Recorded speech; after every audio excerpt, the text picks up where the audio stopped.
PM કિસાનનો 2000 રૂપિયાનો હપ્તો આવી ગયો છે। ઘણા ખેડૂત મિત્રોને એ હપ્તો આવ્યો નથી। હવે શું કરવું?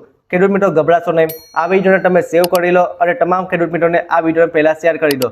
પીએમ કિસાનનો 2000 રૂપિયાનો હપ્તો ના આવવાનું કારણ હોઈ શકે છે કે જે લોકો 2019 પછી ફોર્મ ભર્યા છે એ લોકોએ ફરીથી ડોક્યુમેન્ટ અપલોડ કરવાના છે। ડોક્યુમેન્ટમાં વાત કરીએ તો કયા કયા ડોક્યુમેન્ટ અપલોડ કરવાના હોય છે?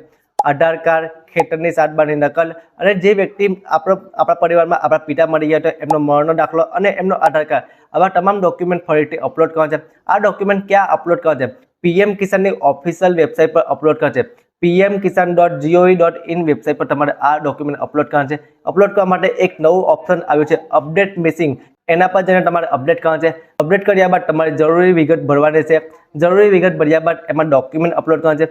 ડોક્યુમેન્ટમાં આધાર કાર્ડ, તમારા પિતાનો આધાર કાર્ડ, મરણ દાખલો, સાતબારી નકલ, આવા તમામ પ્રકારના ડોક્યુમેન્ટ અપલોડ કરીને એ ડોક્યુમેન્ટ અપલોડ થઈ જાય ત્યારબાદ એ ડોક્યુમેન્ટ તમારે ગામ સેવકને પરત કરવાનું છે। ગામ સેવકને પરત કરશો, ગામ સેવક ચકાસણી કરશે અને ઉપલા અધિકારીને ફોરવર્ડ કરશે।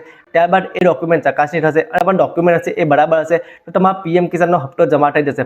એ હપ્તો જમા થશે પણ જ્યારે નેક્સ્ટ હપ્તો આવશે ત્યારે જે બાકીના હપ્તા હશે એ પણ જમા થઈ જશે। જો તમારે આ બધું જ કમ્પ્લીટ હોય તો તમારે બેંક શાખામાં જવું છે અને ત્યાં જઈને ડીબીટી અને કેવાયસી અપડેટ કરાવવાનું છે। જો આ બધું પણ કમ્પ્લીટ હોય તો તમે પીએમ કિસાનની ઓફિશિયલ એપ્લિકેશન ડાઉનલોડ કરવાની છે, સ્કેન કરીને ફેસ કેવાયસી કરવાનું છે। તમે આટલું કરશો એટલે તમારો પીએમ કિસાનનો 2000 રૂપિયાનો હપ્તો ચાલુ થઈ જશે। આવી ઇન્ફોર્મેશન માટે અમારા પેજ 9 ઇન્ફોને ફોલો કરો। વધુ માહિતી માટે તમે કમેન્ટમાં જણાવી શકો છો, હું તમને પર્સનલી ડિટેલ પ્રોવાઈડ કરી દઈશ।